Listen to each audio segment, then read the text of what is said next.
Est-ce que vous croyez aux fantômes?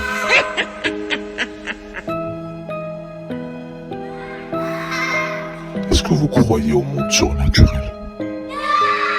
Un monde parallèle où plein de choses se passent. Sans trop tarder, on va attaquer l'histoire d'aujourd'hui. Et on l'a nommé la chambre 313. On raconte qu'au 3e étage, dans un hôtel très connu à Paris, la chambre 313 n'est jamais proposée aux clients. Pas parce qu'elle est en travaux, mais parce qu'elle est maudite. En 1995, un certain monsieur Lemoine, représentant de commerce, y aurait passé la nuit. Le lendemain, on l'a retrouvé paralysé, le regard figé vers le plafond, incapable de parler. Mais les femmes de chambre affirment avoir entendu une voix d'enfant chuchoter toute la nuit. Personne n'ose plus y entrer, sauf Clémence, étudiante en parapsychologie, bien décidée à y passer une nuit pour prouver que cette chambre n'a rien de surnaturel. Clémence, 23 ans, passionnée de phénomènes paranormaux, choisit de passer la nuit dans cet hôtel.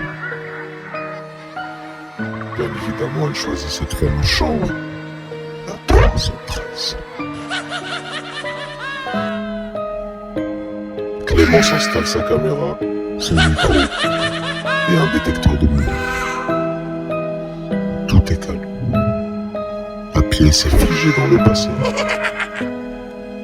Papier peint décollé, armoire entrouverte, et sous le lit, un jouet ancien, un petit lapin en peluche, jauni par le temps. Jusqu'ici, tout va bien. Minuit 17, elle entend des bruits de pas au plafond. Minuit 34, la lumière du couloir s'allume et s'éteint. 1h03, un rire d'enfant, aigu, bref. La caméra capte un souffle dans la pièce, mais l'air est glacé.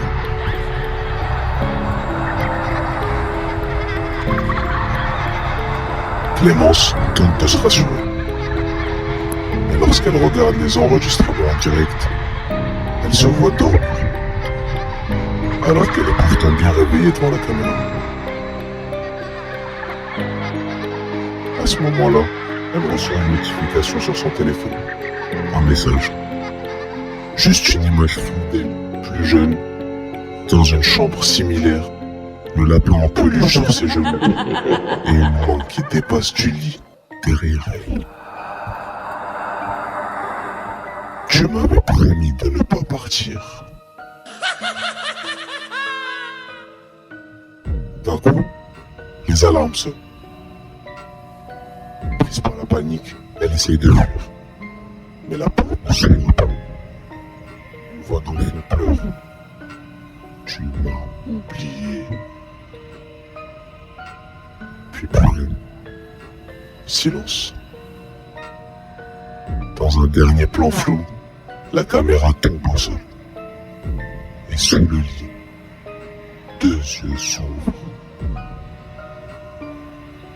Le lendemain matin, la réception découvre la chambre vide, à l'exception du caméscope, encore allumé.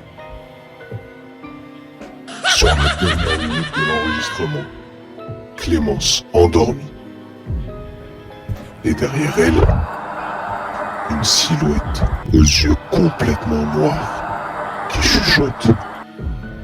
Reste ici avec moi.